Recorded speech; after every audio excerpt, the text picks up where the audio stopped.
Fala pessoal, sejam bem-vindos a mais um vídeo. Eu me chamo Felipe Wood, sou analista CNPI número 2434. No vídeo de hoje nós vamos falar mais uma apresentação institucional, né? Que a gente até coloca numa playlist chamada Investor Day. Algumas não são nem Investor Day, né? Porque Investor Day é um dia ou mais de um dia que uma empresa designa, né, para fazer apresentações, falar sobre todo o modelo de negócio, perspectivas da companhia. Mas algumas apresentações institucionais são tão grandes, né, tão detalhadas, que a gente até bota aqui numa playlist Investor Day separando para a gente conhecer o modelo de negócio. E no vídeo de hoje nós vamos falar sobre a Minerva Foods, tá? É uma empresa assim, eu nunca acompanhei muito de perto essas empresas de carne, eu acho que não são empresas fáceis de acompanhar, são empresas muito cíclicas, tá? Mas a Minerva Foods é uma empresa até que eu achei interessante, tá? Comparado com outras do setor, menorzinha, com potencial de destravar, né, retorno para o acionista, né, destravar valor, né, porque ainda está bem inicial, mesmo tendo uma capacidade grande, mas ela vem fazendo aquisições, crescimento já há um bom tempo, né, o seu volume aí de abate, de plantas de processamento. Então, se esse vídeo for útil para vocês de alguma forma, peço para vocês deixarem o like, se inscrever no nosso canal, seguir nossa página no Instagram. E se tiver interesse no nosso serviço de análise, também tem os links na descrição do vídeo. A gente também vai falar sobre a aquisição que ela fez de algumas plantas de abate lá da Marfrig, tá? Que o pessoal gosta muito e tal. Então vamos lá, vamos se estender muito. Então a Minerva Foods, tá? Ela até tem um código de negociação legal, né? BIF3, né? Falando aí, fazendo uma alusão à questão de carnes. Vocês vão ver que é uma empresa muito cíclica e a cotação segue essa ciclicidade dos resultados, tá? Ela quando abriu capital, não sei se foi aqui em 2007, né? Que às vezes o Google não mostra todo o histórico. Ela tinha uma faixa de preço bem maior, assim como todas as empresas quando abrem, né? Por isso que a IPO é muito perigoso. Tinha uma faixa de preço aqui bem maior, sempre subindo, tá, batendo nessa próximo, né, nessa faixa, mas ainda bem abaixo. Mas ela aumentou bastante sua produção, tá? Tanto de abate como de processamento, aí, um refinamento mais apurado dos seus produtos. Né? O abate é a parte de tu pegar, fazer o corte da carne, desossar, enfim.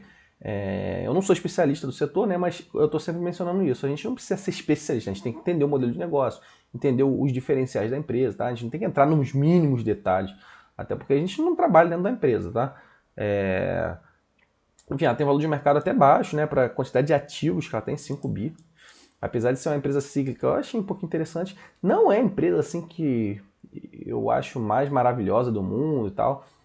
Nunca tive tanta vontade assim de ver, mas como a gente está sempre verificando coisas novas para aprender, para entender também, né?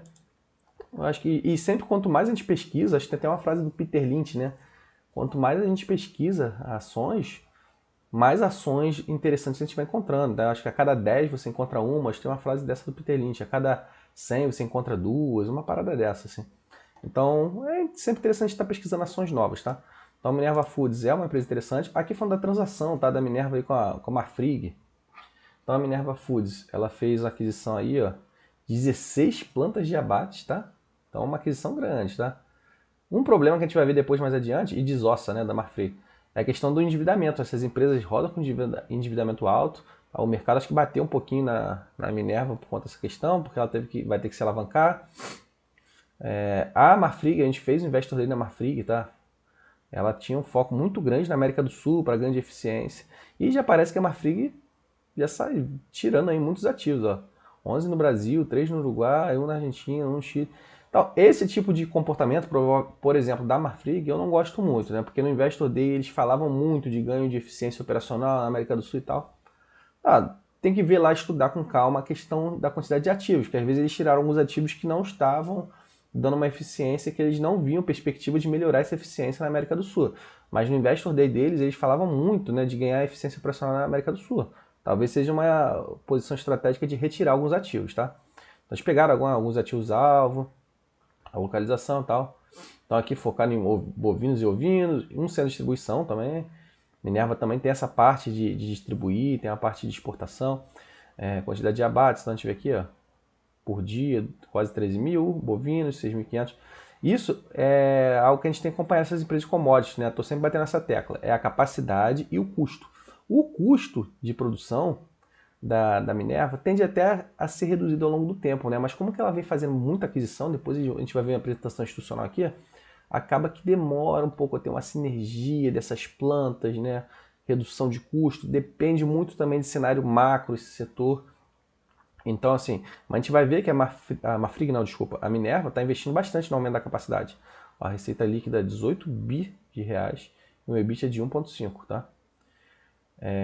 Aí tá falando aqui, né, a estrutura aqui do acordo, valor aí 7,5 bi, então foi um valor bem alto, tá, da Minerva. Então, a gente vê ali que o valor dela, só o valor de mercado dela é 5 bi. Aí falando mais um pouquinho das aquisições, capacidade de abate no Uruguai, no Brasil e tal. A gente vê que no Brasil é bem maior, né? O Brasil é muito forte em carne. Argentina, Chile. Ó, a criação da operação e eficiência de carne bovina na América Latina. A combinação entre Minerva, mais ativo, resultado no maior player 100% bife da região. Né? Sinergias operacionais e comerciais. A gente viu. Economia de escala, impulsionamento de rede de negócio e distribuição de melhores práticas. Sinergia comerciais, especialmente exportações. Realmente, né, a Marfrig é muito forte em exportação. Estrutura geral administrativa, né, com potencial de expansão da margem. Uma eficiência na aquisição de matéria-prima, operação logística, de repente por isso que tem lá aquele centro de distribuição, né, próximo aí desses locais. Oportunidade de crescimento comercial global, oportunidade de expansão de capilaridade na distribuição. Reforço na liderança do mercado de bovino, aumento na exposição no mercado premium. Crescimento no abate de bovino. Aqui eles até falam, né?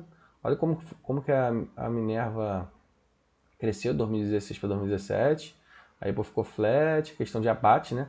Aí agora 2021 deu um salto e agora mais outro salto, né? Então ela está sempre fazendo esses saltos assim. E a gente viu que o patamar lá de cotação, por exemplo, está se referindo lá no passado. Não faz muito sentido quando a empresa vai investir em produção. Claro que o custo também é uma peça-chave, o endividamento, né? Isso tudo a gente tem que acompanhar com calma. Então a gente vê que tem mais plantas no Brasil, né? O Brasil é mais forte, mas o Uruguai também é bem fortinho. Ó. A Argentina está sofrendo bastante. Aí tem algum ativo aqui que vai entrar. Olha quantas plantas que eles adquiriram. 11, mano. Ó, 21 plantas. Ela vai dobrar de tamanho, né? A Minerva vai crescer bastante, cara. Bem legal isso aqui, tá? Ó, de 29.540 para 42. Não dobrou assim, mas pô, cresceu, sei lá, uns 40%.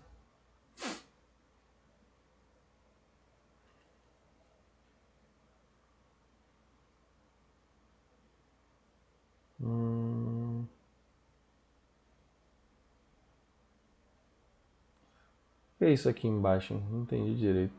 Total Austrália, Chile. E não estão somando junto ali.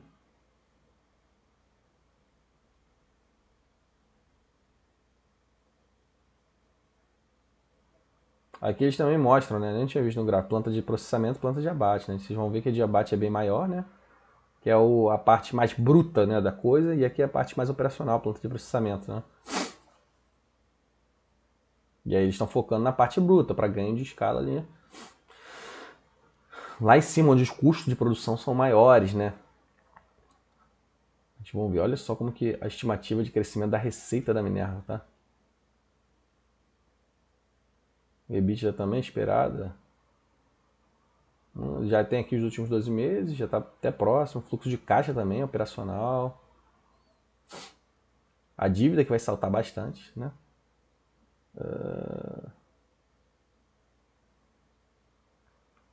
Tá falando aqui que vai retornar aos níveis no curto prazo por conta desse aumento do EBITDA. Realmente, tem que calcular com calma. De repente a empresa fez uma estimativa boa aí já está com crescimento aí do EBITDA e tal. A alavancagem assim, não parece... Já estão esperando 2,55 vezes, ó. A margem vai subir. Parece um retorno bom, tá? Só que o mercado bate muito no curto prazo, né? O mercado é muito imediatista. Tá? E quando a gente faz, por exemplo, um valuation, a gente calcula para 5 anos em diante, né? Tem a empresa que a gente pode calcular até para 10 anos em diante. Então, é claro que a gente tem que estar sempre acompanhando para ver se a empresa realmente começa a dar sinergia.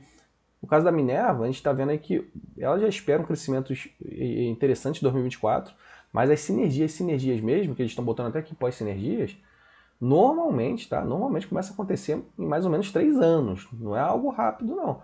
Até tem empresas que saem dessa regra, né? Ah, eles botaram aqui, ó. Ó, 2024 a margem de 9% ainda. Eles já esperam... Ah, não, tem análise de sensibilidade aqui, né? Dependendo de como for ficar. Então, assim, pode ser que mantenha em 9%, pode ser que vá para 9,5%.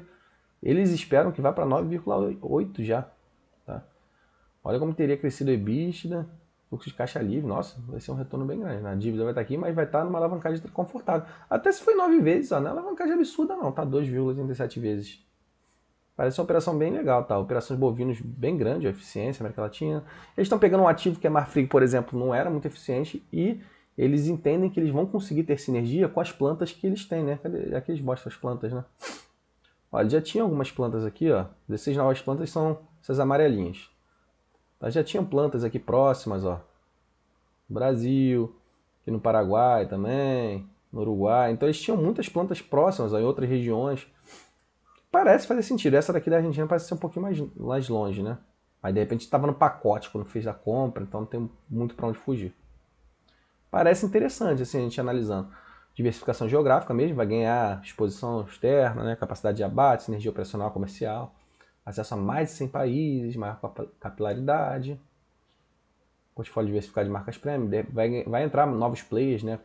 Novos parceiros comerciais, geração de valor. E essa daqui foi a apresentação da compra da Marfrig, tá? Né, das plantas da Marfrig. E agora a gente vai ver a apresentação corporativa. Essa daqui é bem grande. Apresentação corporativa da Minerva. Vamos lá. Então o que eles são? Comprometidos com o futuro sustentável, né? Essas empresas falam muito de ESG também, até por conta dessa questão de abate de animais, né? Orientação para resultados, comprometimento, sustentabilidade, inovação, reconhecimento. Setorial. Aí aquele falando do setor bovino, né? Isso aqui é bom para a gente ter uma perspectiva. A gente vê que os Estados Unidos têm uma produção boa, tá? Mas a América do Sul é maior, tá? A América do Sul total. É muito interessante isso, né? Eu já tinha visto alguma coisa a respeito, mas nunca parei para ler com muita expertise assim, sobre o assunto, sobre a produção bovina. É muito interessante como o Brasil é forte na parte bovina aí.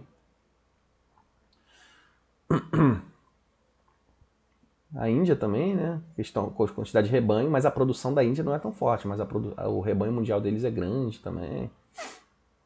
Mas a Índia tem uma parada aí de vaca sagrada, né? Não tem negócio desse assim, eu não sei como é que é. Aqui eles não sei se eles botam da Rússia, mas o Brasil tinha uma parceria muito grande. Ah, aqui, a Rússia. A produção da Rússia não é tão grande. E o Brasil tinha uma parceria muito grande, depois mudou, vai falar aqui adiante, né? Com a Rússia.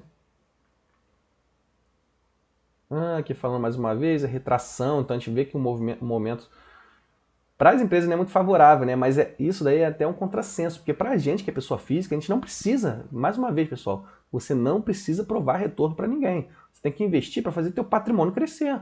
Muitas vezes leva tempo, né? Normalmente leva tempo. Curto prazo é muito aleatório. Pode ser que dê um retorno no curto prazo. A gente já falou de algumas empresas que deram retorno, né?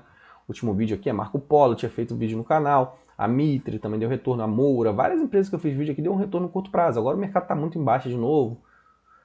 Mas a gente não precisa provar retorno para ninguém, a gente tem que fazer nosso patrimônio crescer. E quando a gente investe em bolsa de valores, a gente tem que esperar algum tempo, não é do dia para a noite, tá? Então a gente vai ver aqui que o mercado não está muito favorável, mas a Minerva parece uma empresa interessante, os Estados Unidos sofrendo pra caramba.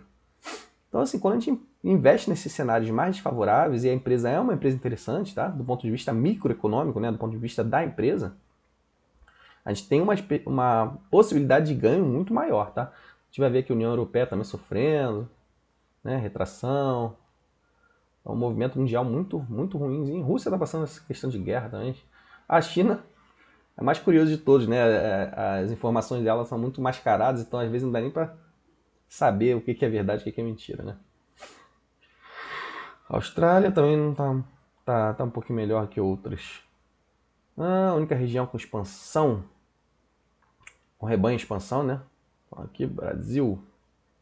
Brasil segue crescendo, né? Interessante. O Brasil está muito melhor do que outros países do mundo, tá? O problema daqui é a questão política, né? Isso daí atrapalha tudo.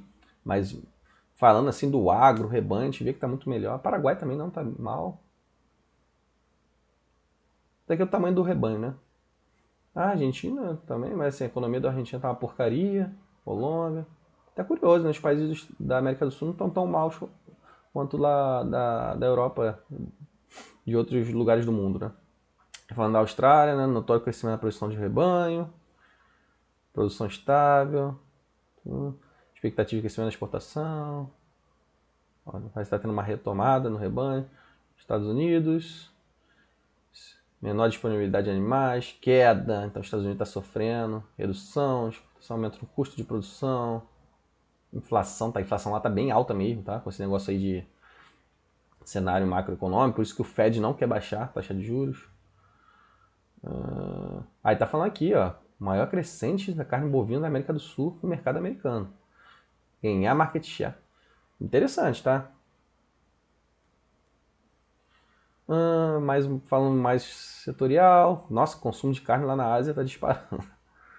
Volume de exportações, ó, o Brasil disparado aí crescendo, volume de exportação.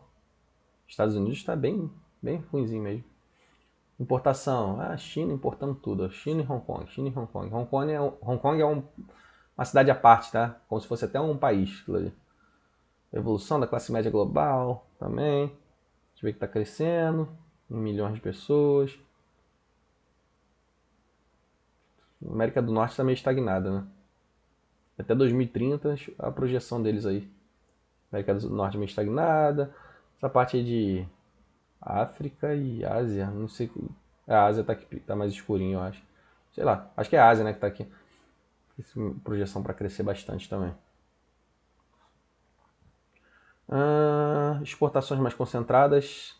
Antigamente, ó, 2007, 11, grandes exportadores faziam 70%, agora só são 3. Então a gente vê que o market já está afunilando e a Minerva vem ganhando, né, participação.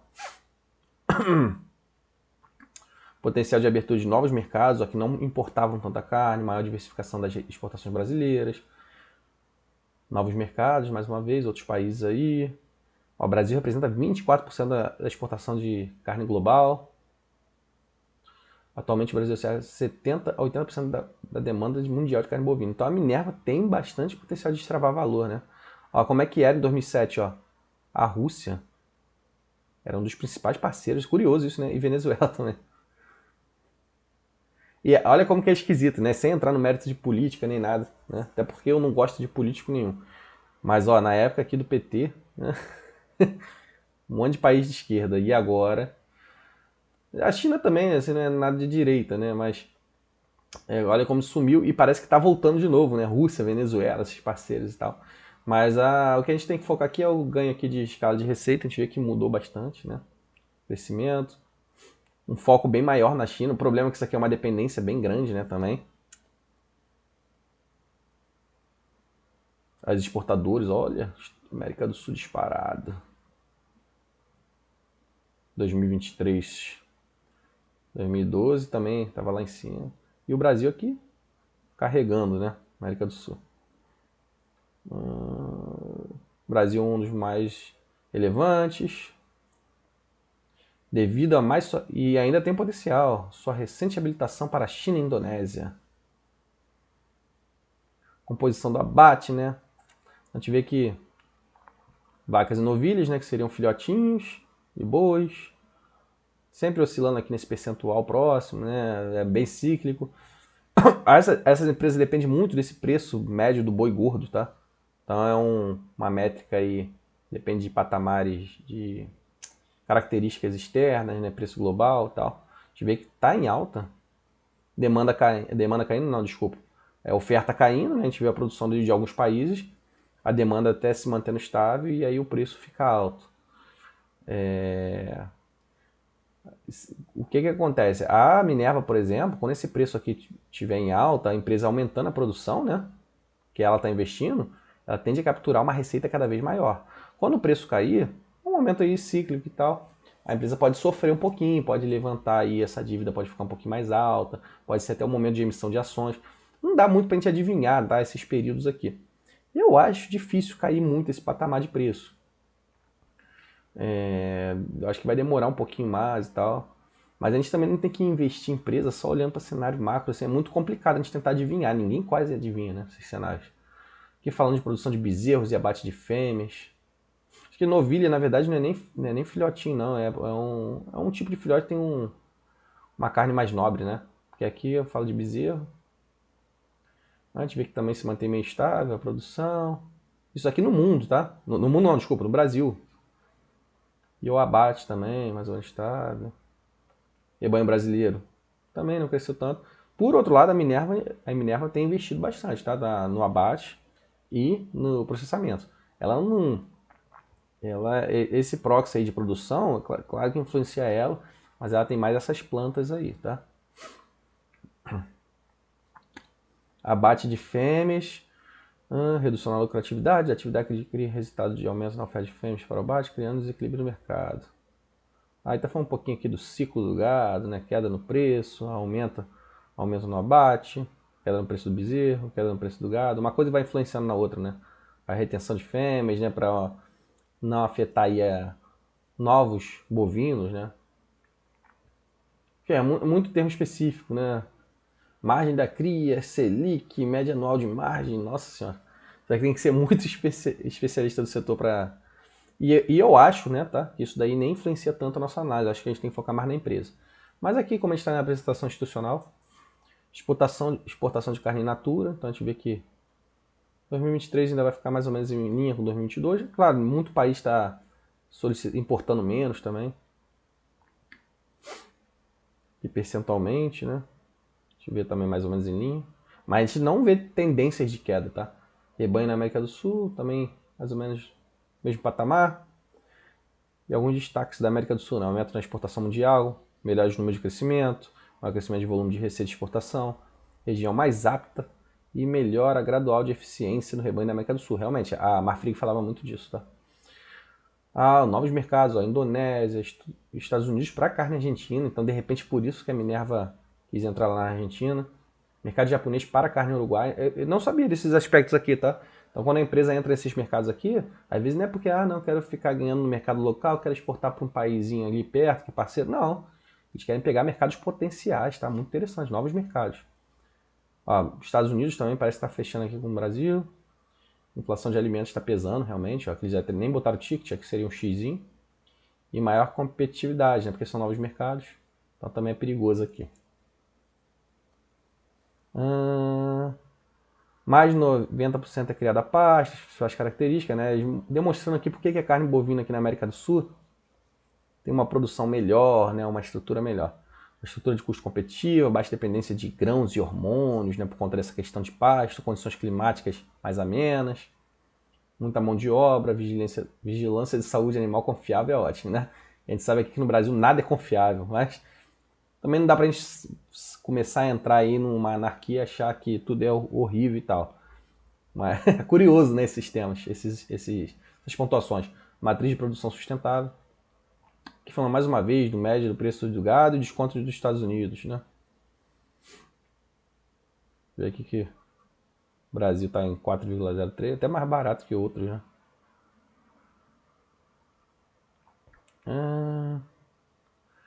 Média de carne dos Estados Unidos, América do Sul, acaba que fica muito repetitivo, né? Falando aqui um pouquinho da trade war, aumentar por conta da guerra, aí, aumentar os custos de produção, competitividade na América do Sul, tal. Vamos um pouquinho mais rápido, senão a gente vai ficar muito tempo aqui. Na China também, que é muito importante, crescimento da renda, urbanização, ocidentalização de hábitos, grande demanda de carne. E curioso isso aqui, né? É porque lá a China, cara, parece que a população sofre muito, né? Mais que o país cresça. De repente, por isso que muita gente está migrando nessa questão de carne bovina. Mas lá depende muito de influência governamental, né? E a América do Sul tem o potencial aí, né? De se posicionar, competitividade e tal.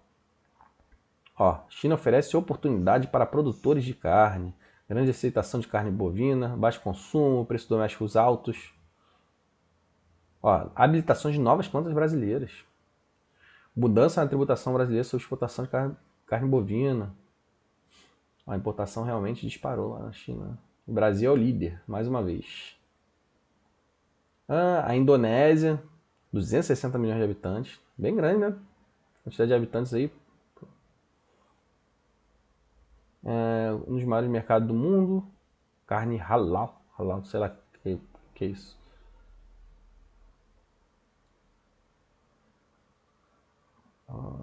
5 plantas operadas pela Minerva lá, né?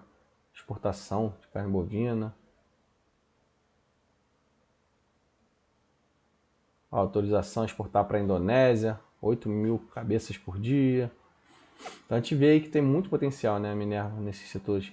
Oportunidade de Brexit, lá na Europa, Reino Unido. 89% das importações são da União Europeia. Oportunidade de novos acordos. Isso aqui não é algo tão fácil, né, que eles estão botando aqui. 77% da Irlanda. Da Irlanda não, da Irlanda, né? Tá aqui atrás de mim. Irlanda.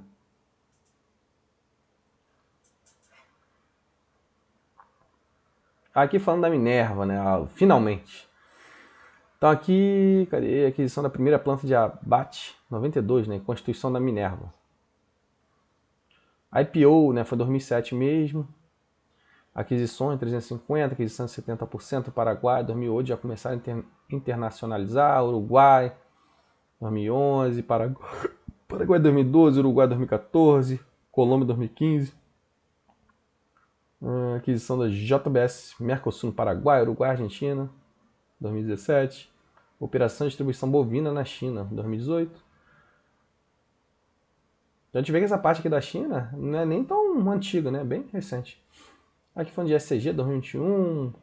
Mais participação aqui de uma Venture, Joint Venture. E aquisição de planta especializada em ovinos na Austrália, 2022. Ó, cabeças abatidas, ó como vem crescendo. Quantidade de cabeças abatidas. Receita também, então a empresa vai crescendo também, a produção.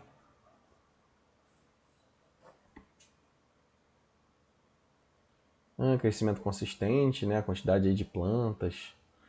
Ó, a empresa de 2018 para 2008 para 2005 e agora 2023, ainda tem a Austrália aqui anexada, né? Em 29 unidades industriais. 3 plantas processadas e processados. E aqui distribuição geográfica, então a empresa crescendo bastante, né? 29 unidades, né? Ah, tá. Por isso que eles separavam lá naquele gráfico anterior, tá? 25 no total, mais 4 da Austrália. Eles botam separadinho aqui. Bem interessante, né? Essa apresentação pra gente ver a composição da receita. A gente vê que boa parte vem do Brasil. O Uruguai e a Argentina, a gente vê que também tem uma relevância. Paraguai também, ainda mais com essa questão de novos acordos comerciais, né? Crescimento aí do segmento de food service. Aumento no número de clientes, market share, marcas premium, mercado de nicho. Aí o que é o food service? Eles discriminam aqui, ó, restaurante, buffet, né, entre essa parte de carne premium, né, acho que é para um varejão específico, né, churrascaria, bar e lanchonete e tal. Vê que é mais restaurante e buffet. E aqui é a tipologia, né, a gente tem um varejo médio, pequeno varejo, food service, não sei se é um varejo, não deixa de ser varejo, mas deve ser para pequenas empresas, né, porque aqui tá pequeno varejo, médio varejo, não sei se é varejo. Deve ser para tipo um sell-in, né, para empresas aí que operam nesses segmentos. E outros 7%. Alguns canais de distribuição. Crescimento nos pontos de venda, né, até por conta dessa parte aí de food service, né, que eles estão mencionando. Aqui falando do mercado externo, né, eles estão focando em países emergentes. Eles têm bastante escritório internacional. Carne orgânica dos Estados Unidos e Europa. Cortes especiais, né? Aqui, corte especial entra lá naquela carne lá da Tailândia, né? Escritórios. Food service. Composição da exportação. Vê que China domina bastante aqui, ó. Ásia e tal, outros mercados. Nossa, a Ásia tá bem forte também, Oriente Médio, muito próximo ali. Eles não têm a participação tão grande aí na África também tem, né? Esse NAFTA aqui, né? Alguns países africanos. Na União Europeia não tem uma participação tão grande. Oceania, né? A Austrália tá ali também. Tá? 40% da exportação vem da América do Sul. Muito bom, né? 20% de market share. Eles têm um market share bem agressivo, tá? A Minerva. Evolução da diversificação geográfica. Olha só como a empresa mudou de patamar. 2003 para 2008, 2011, 2015, 2017 e agora 2022. Bem interessante isso. E agora a aquisição da Marfrig, né? Eles nem botaram aqui no gráfico. Muito interessante. Os países importadores, ó. China é vinculado ao Brasil.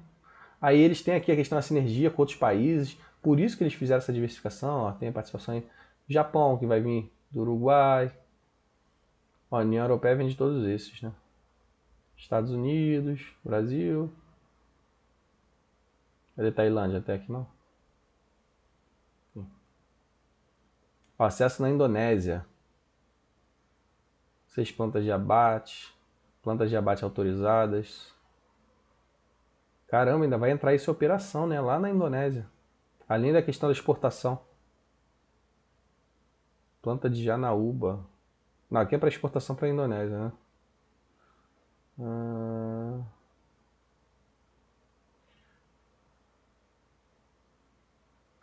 Também ó, vem boa parte da Austrália. Eles têm lá, por isso que eles fizeram essa aquisição na Austrália. Vamos lá, acesso na China.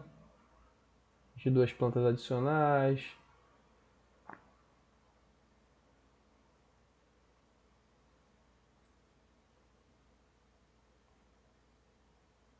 Ó, com infraestrutura e know-how adquirido tem potencial para desbloquear outras oportunidades, né? Oportunidade de joint ventures, né? Com outras empresas parceiras aí, né? Às vezes eles não vão ganhar todo o lucro, mas como a Minerva vem crescendo bastante, pode fazer uma parceria com outras companhias, né? Grandes aí do mercado. Acesso a novos clientes, aumentar a capacidade, melhorar a inteligência, oportunidade de brand no futuro. Vou falar um pouquinho aqui de parcerias que eles podem ganhar. Aqui falando de análise avançada de dados, né? A partir de precificação, crédito, data lake de dados, né? Que seria um lago de dados, um lugar computacional onde tem dados de todas essas estruturas aí da companhia. Venture capital, né? Muita empresa faz isso, né? Para ver se consegue ter alguma inovação, algum produto interessante, né? Falando até aqui de algumas áreas, indústria 4.0, carbono, logística, que é o mais importante para eles, né? Precificação também. Destaques financeiros. Então eles têm que focar muito também nessa questão de compra de gado, né? Que influencia bastante. Tem a questão de hedge cambial, né? Mercado futuro, preço do gado. Mercado externo, tem alguns fatores que influenciam aí. E aí por isso que eles têm essa área de business intelligence. Né? Precificação e tal. Market share, mais uma vez falando do market share, que é grande. Receita, a gente vê que a receita vem em boa parte aí do Brasil. Chile também, né? Interessante, né? Chile como é forte, 11%. Abertura da receita bruta. Exporta muito mais, ó. Exportação 68%, mercado doméstico 32%. A Austrália também, ó, exporta bastante. Austrália. Então, curioso, as empresas investiram em muita empresa, em muita região aí do mundo que exporta mais do que no mercado doméstico, tá? Então, é mais para ganhar uma sinergia aí de escala, né, de novos parceiros, do que ampliar puramente a receita. Vamos lá. Aqui, alguns gráficos um pouquinho mais interessantes, né, para a gente olhar rápido. A gente vê que a receita trimestral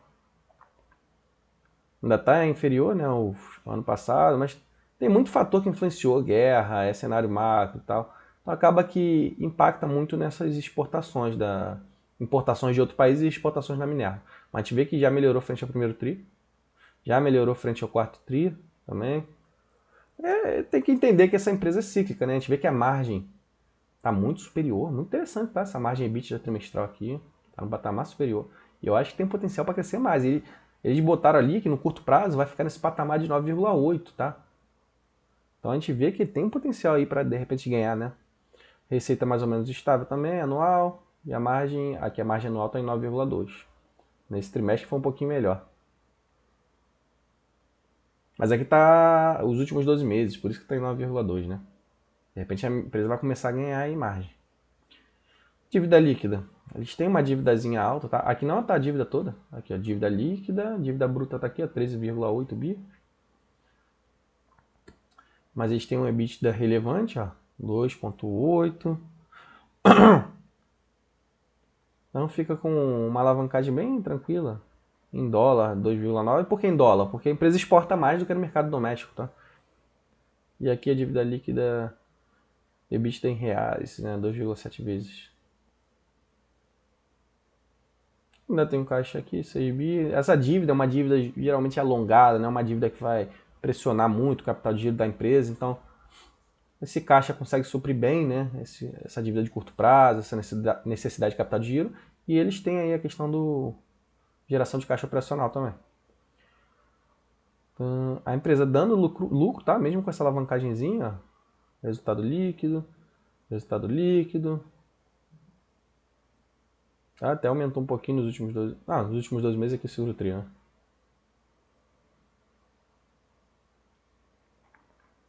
Aqui fluxo de caixa também. Bem próximo até do regime de competência. Capital de giro parece que variou um pouquinho. Parece que seguraram um pouquinho de repente com menor exportação. E aí o capital de giro ficou positivo, bem maior, né? Mas parece completamente não recorrente. Muitas vezes é bom a gente analisar o fluxo de caixa operacional com o ano fechado, tá? Porque no trimestre às vezes fica muito aí não recorrente. A gente vendo aí. Empresa paga dividendo, tá? Também. O capex dos últimos 12 meses. Resultado financeiro comendo bastante, ó, 1,4. Essa baixa de Selic também deve beneficiar bastante a Minerva, tá?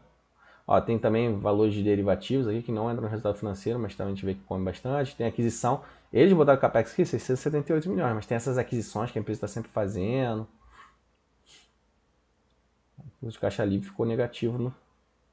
Consolidando tudo, né? Todas as linhas aí da demonstração de fluxo de caixa. Aqui discriminando mais um pouquinho a dívida, alguns dividendos que impactam, derivativos, variação cambial. Como é que ficaria a dívida? Aqui essa dívida líquida sobre EBITDA é ajustado, tá até aqui embaixo, tá? Ajustado pela aquisição pro forma. Então, tem que tomar um pouquinho cuidado, deve ser um pouquinho mais elevado, deve ser mais de 3, 3,5 de repente. Essa dívida líquida sobre EBITDA. Dívida de 4,2 anos. Indexado 54% a variação do dólar. Mas eles estão com proteção de hedge, 30%. Bem interessante. A gente tem gerenciamento aí da dívida, com recompra e cancelamento de bondes, né, devido à marcação a mercado. É o que eu falei, a dívida mesmo, diluída aí ao longo do tempo, tá? 2031 tem um grosso.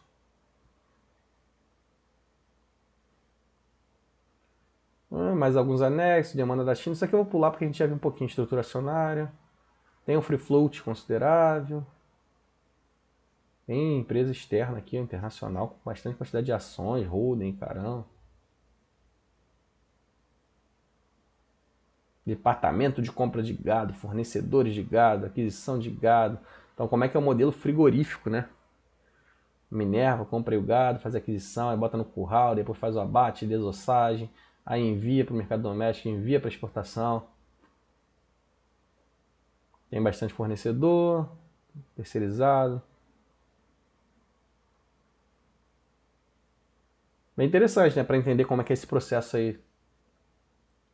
Então, na verdade, eles compram já o gado, tá? Eles não ficam lá, não, vou fazer a produção e tal, que a gente viu lá aqueles gráficos anteriormente. Eles botam lá no curral, ficam controlando. Claro que tem tudo um controle lá, mas eles não botam lá uma fazenda, vão ficar produzindo gado. Não, não é isso, tá? Aqui falando de sustentabilidade e tal, vamos pular um pouquinho. É interessante essa questão de desmatamento, cadeia de suprimento, baixo carbono. Mas não é o nosso foco, né? O nosso foco é ver como é que está o modelo de negócio. E esse daí foi o vídeo da Minerva, tá? Bem interessante, tá? Nunca tinha olhado a Minerva a fundo, então gostei bastante. Acho que por mais que seja uma empresa cíclica, eu acho que o mercado não bateu tanto nela, mas a gente às vezes não tem que investir só porque a empresa caiu, numa carteira diversificadazinha. Acho que a Minerva tem bastante potencial para destravar valor, né, para dar um up nesses momentos de alta aí do ciclo bovino. Pessoal, espero que esse vídeo possa ser útil para vocês de alguma forma, possa ter sido útil. Peço para vocês deixarem o like, se inscrever no nosso canal, seguir a nossa página no Instagram. Se tiver interesse no nosso serviço de análise, vai ter o link na descrição do vídeo, tá? Algumas empresas a gente não tem valuation, vieram perguntar até da Marco Polo, mas o nosso serviço é bem diferenciado, tá? Que a gente tem lá as carteiras recomendadas, algumas empresas que a gente acha mais interessantes também, mas a gente faz análise que as pessoas, os assinantes perguntam, não pedem, tá? Tanto em vídeo como em PDF. Então a gente está sempre atualizando esse serviço de análise, não é um serviço estático, igual vocês veem por aí em algumas outras empresas, tá? Então se vocês tiverem interesse, está dado o recado aí. Valeu, forte abraço a todos.